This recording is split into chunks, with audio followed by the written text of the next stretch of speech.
ओम वंदे गौ मातरम। मित्रों, आज मैं जिस विषय पे बात करने जा रही हूँ ये एक ऐसा विषय है मित्रों, बहुत ही कोमल विषय है, नाजुक विषय है। यदि आप इस विषय को समझेंगे तो हो सकता है आपके कुछ परिवार के सदस्य डिप्रेशन में जाने से बच पाएँ, कुछ मानसिक रोगी होने से बच पाएँ और आपका परिवार बच पाए। हो सकता है हम समाज में कुछ सहायता कर सके समाज को बचाने में। और मित्रों, यदि व्यक्ति बचता है तो राष्ट्र भी बचता है, और व्यक्ति ध्वंस होता है यानी कि व्यक्ति बिगड़ता है तो राष्ट्र व्यक्तियों से ही बनता है। एक व्यक्ति नहीं, अनेकों व्यक्ति से राष्ट्र बनता है, तो एक व्यक्ति का असर पूरे समष्टि पर पड़ता है। इसीलिए मित्रों, आज इस विषय को जो मैंने लिया है, आशा आप इस विषय को पूरी ध्यान से सुनेंगे, समझेंगे। और यदि आप एक गलती कर रहे हैं और यदि आप एक गलती सह रहे हैं, क्योंकि एक गलती करता तो दूसरा सहता भी है। और मित्रों, ये गलती मैंने की भी है, मैंने सही भी है। मैं आपको दोनों चीज़ें बताऊंगी और अपने अनुभव से ही बताऊंगी। आप अपने जीवन में उस अनुभव को कैसे ढाल सकते हैं ये आप तय करेंगे। तो मित्रों, आज मैं जो विषय आपको बताने जा रही हूँ इसको बहुत ध्यान से सुनिएगा, ताकि आप अपने अपनों के साथ ऐसा गलत व्यवहार ना करें, क्योंकि मैंने भी इस चीज़ को झेला है और तब ये बात मैं आपको बताने जा रही हूँ। मित्रों, मुझे ऐसा याद आता है कि मेरी माँ और मेरे संबंध काफ़ी अच्छे थे, लेकिन एक समय ऐसा आया कि मेरी माँ ने कुछ काम के कारण, कुछ चीज़ें मुझसे करवाने के लिए, मैं कुछ घर के काम नहीं करती थी, कर तो बहुत कुछ लेती थी, और उनको ऐसा लगता था कि मुझे घर का हर काम कर लेना चाहिए, मुझे सब चीज़ें कर लेनी चाहिए, और मैं जो चीज़ ठीक से नहीं करती थी या उनको बोलना पड़ता था उसके लिए उन्होंने मुझे एक धमकी देना चालू किया। जी हाँ, हम जो धमकी और शर्तों पे काम करवाते हैं ना, आज हम इसी पे पूरी बात करेंगे। तो मेरी माँ ने मुझे एक धमकी देना चालू किया, और धमकी क्या थी मैं आपको भी स्पष्ट कर दूँ। धमकियाँ क्या दी जाती हैं मैं आपको बता दूँ। धमकियाँ वो दी जाती हैं जिस चीज़ से हम डरते हैं, हमें बार बार वही चीज़ दिखाई जाती है कि तुम्हारे साथ ये चीज़ ऐसे हो जाएगी। हम जिस चीज़ से बचना चाहते हैं उस चीज़ पे हमें शर्तें लगा के हमें वो काम करने को कहा जाता है कि तुम ऐसा कर लोगे तो तुम्हें ऐसा मिल जाएगा। ये धमकी और शर्तें दोनों कहीं ना कहीं साथ में चलती रहती हैं, एक या दूसरे रूप में। अब हुआ क्या मेरे साथ में कि जब मैं छोटी थी, करीब 6th में या 7th में पढ़ती थी, तब की बात है। कोई बहुत बड़ी नहीं थी, छोटी नहीं थी पर बहुत बड़ी भी नहीं थी, बचपन तो था ही कह सकते हैं। तो मित्रों, उस समय क्या हुआ कि मुझे मेरे पिता की दादी यानी कि मेरे परदादी के विषय में कुछ ऐसी बातें पता चली थी जिनसे हमें बहुत ज़्यादा डर लगता था। और उस समय कुछ बातें ऐसी हो गई कि मेरी माँ एक बात मुझे कहने लग गई कि तुम ऐसा काम कर लो गुड़िया, नहीं तो तुम्हें अम्मा के पास भेज देंगे। हम उनको अम्मा कहा करते, पूरे घर में वो अम्मा के नाम से फेमस थी, गांव में भी अम्मा के नाम से फेमस थी, गांव में हर कोई ऐसे फेमस होता है, तो अम्मा कही जाती थी वो, तुम्हें अम्मा के पास भेज देंगे। और ये धमकी मैंने इतनी ज़्यादा सुन ली, इतनी ज़्यादा सुन ली, और जब ये धमकी सुनती तो मुझे अम्मा की जो छवि बिगड़ी हुई थी वो सब मेरे सामने आ जाती। अम्मा ऐसा करेंगी, अम्मा मेरे को ऐसे मारेंगी, अम्मा मेरे साथ ऐसा करेंगी, अम्मा मेरे साथ वो कर देंगी। और मैं डर जाती थी, मतलब बहुत बुरी तरह से मैं डर जाती थी। और इतना डर जाती थी कि एक दिन उस डर को मेरे दिमाग से मुझे निकालना पड़ गया, क्योंकि मेरी माँ की धमकियाँ इतनी ज़्यादा बढ़ गई थी कि मुझे वो डर अपने दिमाग से निकालना पड़ गया। और मैंने मेरी माँ को एक दिन कह दिया, मुझे अम्मा के पास भेज दो, क्योंकि वो डर जो है, वो जो धमकी है ना, उसका डर मेरी अम्मा के डर को पार कर गया। तो मैंने कहा अम्मा के पास भेज दो। उस दिन के बाद मेरी माँ की धमकी बंद हो गई, लेकिन उस दिन के बाद मेरे अंदर से बहुत कुछ टूट गया, और उसके बाद शायद मैं कभी अपनी माँ से नहीं जुड़ पाई। क्योंकि जब हम टूटते हैं, जब किसी को हम तोड़ते हैं, हम नहीं समझ पाते तोड़ने वाले कि कहाँ से टूट रहा है, पर वो टूट जाता है। और ये मुझे सालों पता ही नहीं चला कि मेरे अंदर क्या हो रहा है। उसके बाद धीरे धीरे धमकियाँ कुछ और रूप में बदलती गई। पिता की धमकी थी कि भाई पढ़ो, फेल हो गए तो आगे पढ़ाएंगे नहीं। मुझे पढ़ना था क्योंकि मुझे विवाह नहीं करना था। मैंने जो झगड़े देखे थे दादा दादी के बीच में, कुछ माँ पापा के बीच में, तो मुझसे नहीं बर्दाश्त होते थे। तो मुझे विवाह नहीं करना है, और इस कारण से यदि मैं फेल हो गई तो मुझे शादी कर दी जाएगी। और मैं 12th में जब फेल हुई तो सीधा घर छोड़ के भाग गई। ये उसका परिणाम हुआ। और ये मुझे बहुत बाद में समझ में आया, जब मुझे किसी ने, नहीं कहूँगी, भागवत काका का नाम पहले भी मैंने आपको बताया, जब भागवत काका ने मुझे समझाया कि तुम्हारे साथ क्या हो रहा है, तुम कुछ चीज़ों को याद करो, तुम्हारा भूतकाल देखो कहाँ से क्या सिमिलर है, तुम्हारी किससे क्यों नहीं पटी है, तो मुझे समझ में आया कि मेरी माँ से नहीं बनती थी। पिता मेरी माँ का एक हिस्सा होते थे ना बनने में। पिता का अपना कोई कुछ बातें नहीं होती थी, वो माँ जो कहती थी वो कई बार कह देते थे। उसके बाद ये चीज़ें चलती रहीं, पिता से और माता से मेरी दूरी बनती गई, और धीरे धीरे मैं मेरे भाई और भाभी के नज़दीक हो गई, क्योंकि भाई भाभी के साथ मैं रहती थी। बाद में मेरा उनके साथ ही रहना हुआ 5 साल विवाह से पहले का। और उसके बाद जब मेरा विवाह हो गया तो उसके बाद धीरे धीरे धमकियाँ मेरे पति की शुरू हो गई।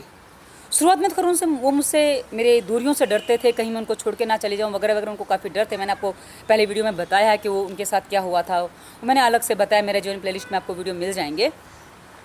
अब चीज़ें क्या हुई मेरे साथ में कि जब कुछ कारण ऐसे बन गए घर में कि मेरी सास और मेरे देवर अलग रहने चले गए, अब मेरे पति की धमकी शुरू होती है कि अपने घर को किसी का श्राप लग गया है। धमकी के रूप में ये बात थी उनकी, अपने घर को किसी का श्राप लग गया। मैं कहा अपने घर को किसका श्राप लग गया? जो कहना चाहते हो खुल के कहो, क्योंकि यदि मेरे घर को किसी का श्राप लगेगा तो जिन्होंने मुझे परेशान किया है, जिन्होंने मेरे साथ झूठ बोल के मेरे साथ व्यवहार किया है, उनके साथ भी तो कुछ होगा ना। मेरी आह उनको भी तो लगेगी, क्योंकि मुझसे कितने झूठ बोले गए ये आप भी जानते हो। उस दिन के बाद उनकी धमकी बंद हो गई। उसके बाद उन्होंने मेरे को दूसरी धमकी कुछ दिनों बाद देना शुरू किया कि मैं घर से बाहर जाता हूँ, मम्मी कभी कुछ हो जाएगा तुम्हें पता चलेगा। अभी बार बार मैं सुन सुन के परेशान हो गई, मैं थक गई कि कभी कुछ हो जाएगा तो पता चलेगा। मैं कहा क्या हो जाएगा? एक्सीडेंट वगैरह हो जाएगा, इसी की बात कर रहे हो ना? मर जाओगे, कुछ हो जाएगा, क्या हो जाएगा? धमकियाँ सुनने तो अच्छा है ना। और मित्रों, मैंने उस दिन उस धमकी को भी पार कर दिया। उसके बाद वो धमकी बंद हो गई। धमकी जब आप पार कर दे तो धमकियाँ बंद हो जाती हैं, ये आप नोटिस कर लेना। उसके बाद मित्रों तीसरी बात आती है जो मेरे पति ने मुझसे कही, वो सबसे बड़ी बात थी। और उस दिन मेरा संबंध उनसे ख़त्म हो गया था, और ये थी धमकी, डिवोर्स की धमकी। एक छोटा सा काम था, वो 1.5 महीने से टाल रहे थे। मैंने कहा अब ये काम मैं करूँगी। मुझे बोला नहीं तुम नहीं करोगी, मैं ही करूँगा। मैंने कहा तुम नहीं करो तो मैं कर लूँगी। तो बोले तुम्हें ऐसे ही रहना है तो डिवोर्स दे दो। जिस दिन उन्होंने ये बात मुझसे कही, उस दिन मुझे अंदर से एक बात हो गई कि अब तुमसे संबंध मेरा मन का तो ख़त्म हो गया, क्योंकि जब धमकी दे दी इसका मतलब तुम इतनी सी बात पे थी मुझे डिवोर्स देने की बात करते तो अब तुम अलग हो जाओ। और उसके बाद फिर मैंने धमकाना चालू किया। धमकाना क्या चालू किया? अब तुम क्या करो, तुम ये नहीं करोगे तो मैं तुम्हें डिवोर्स दूंगी। और मित्रों फाइनली उस बात को करीब 12 साल लगे, 12 साल नहीं ज़्यादा लगे, 15 कहूँगी, 15 साल बाद मेरा डिवोर्स फाइनली हो गया। और वो लेना पड़ गया, क्योंकि जब आप धमकियाँ देते हैं आप सामने वाले को मन से विवश करते हैं। और ये गलती मैंने कब की? मैंने मेरे छोटे से बच्चे के साथ की। वो खाना नहीं खाता था, उसको मैं कुछ धमकियाँ देती थी, कुछ चीज़ें उसके साथ करती थी। मैंने देखा उसका स्वभाव बहुत बिगड़ा, और कुछ चीज़ें मैं उसको करवाती थी, ज़बरदस्ती करवाने की कोशिश करती थी, शर्तों पे करवाने की कोशिश करती थी कि तुम ऐसा करोगे तो तुम्हें ऐसी चीज़ मिल जाएगी। और वो मुझे जब समझ में आया तब तक बच्चा मेरा थोड़ा बड़ा हो चुका था। लेकिन हाँ, अब मेरा बच्चे ने कुछ चीज़ें अध्ययन ऐसी की हैं कि उसने इस बात को समझा है, उसने मेरे स्वभाव को समझने की कोशिश की कि मेरे साथ क्या हुआ है, मेरे साथ जो चीज़ें हुई उसने घटित हुई। वो अब कहता है मुझसे कि माँ कुछ चीज़ें आपके साथ गलत हुई, कुछ चीज़ें आप मेरे साथ गलत कर गए। पर फाइनली अब थोड़ी समझदारी उसमें भी आई है, काफ़ी मुझे मेरी चीज़ों को समझ लेता है। अब वो पहले की तरह कुछ चीज़ें रिएक्ट नहीं करता है, पर कभी कभी रिएक्शन उसका बहुत खतरनाक होता है कि मुझे डर भी लग जाता है, तो मैं उससे कुछ चीज़ें नहीं कहती हूँ।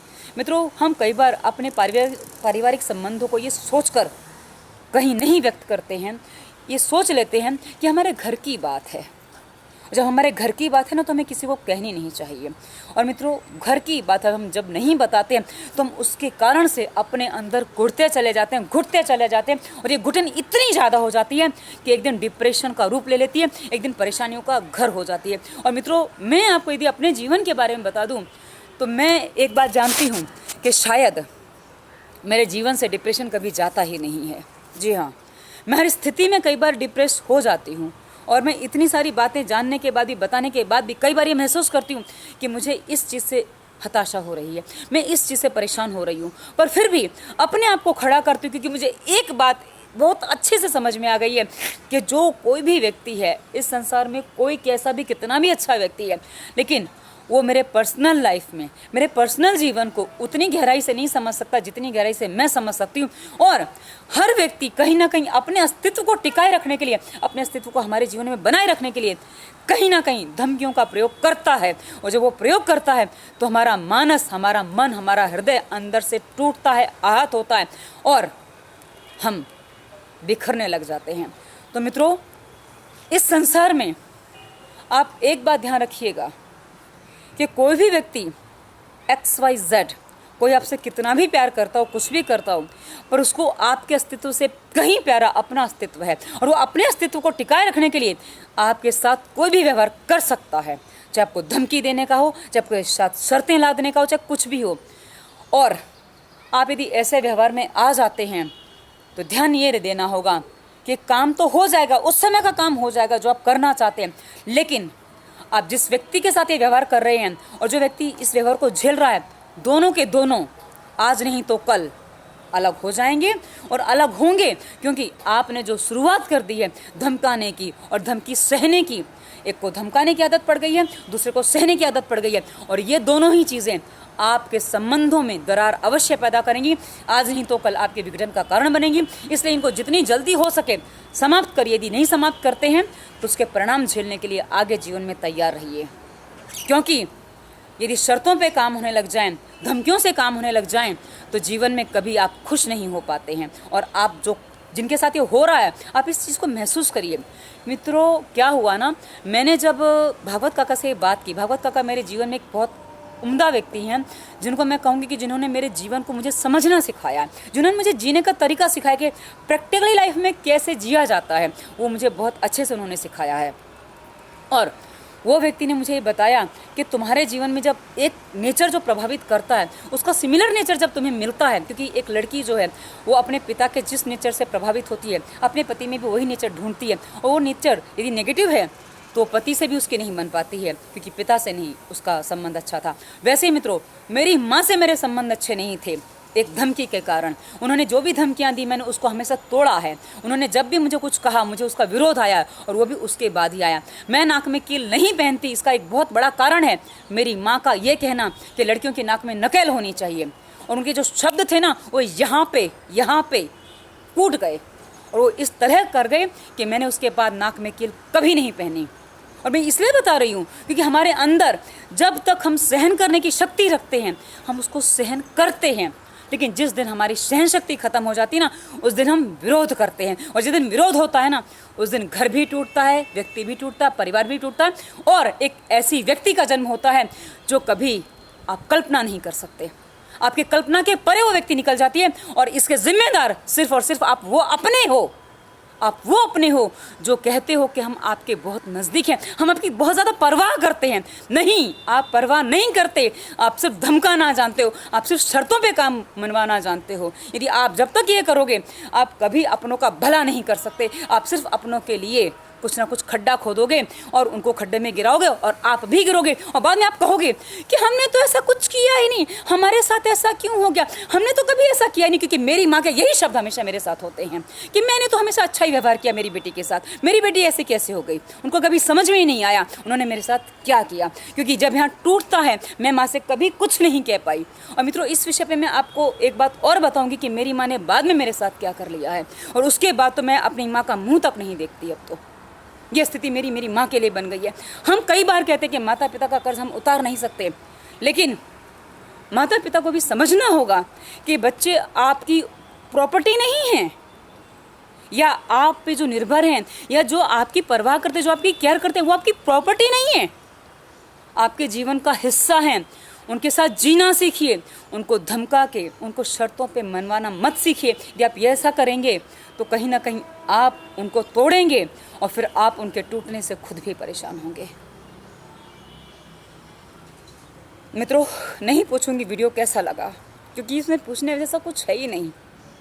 हाँ, पर यह अवश्य कहूँगी, यदि जीवन को अच्छी तरह से जीना है तो कृपा करके किसी की धमकी में मत आइए, किसी की शर्तों को मत मानिए, और ना ही आप किसी को अपनी धमकी, अपनी शर्तों पे मनवा के काम करवाइए। दोनों ही आपके संबंधों को ख़त्म कर देंगे, तहस नहस कर देंगे। डिस्क्रिप्शन में सभी संपर्क सूत्र दिए हैं, इंस्टाग्राम, फेसबुक, ट्विटर के सभी लिंक दिए हैं, और साथ ही नंबर भी दिया है। आप हमसे, क्योंकि ये सब बातों पे हम आपको निर्णय नहीं दे सकते, आप प्रश्न वीडियो पे करेंगे तो और अच्छा है, क्योंकि औरों को भी समझने में सहायता मिलती है। हाँ, आप जब मुझसे बात करने की बात करते तो इन पर मैं बात नहीं करती। हाँ, सलाह चाहते तो उसके लिए फिर आपको अपॉइंटमेंट ही लेना पड़ता है, क्योंकि हम लंबी बात करते हैं। फिर अपॉइंटमेंट में हमारी कम से कम 1.5-2 घंटे बात हो जाती है, तो सबसे हम फीस बताते हैं। और हाँ, यदि आप समाधान चाहते हैं, समस्या बताइए, हम समाधान बताएंगे, पर निर्णय तो हर निर्णय आपको खुद ही लेना पड़ता है, क्योंकि आपके स्थान पर आपकी भावनाओं को, आपकी बातों को कोई नहीं समझ सकता कि आपको कोई निर्णय दे दे। इसलिए निर्णय मुझसे कभी मत मांगिए आप। धन्यवाद। वंदे मातरम।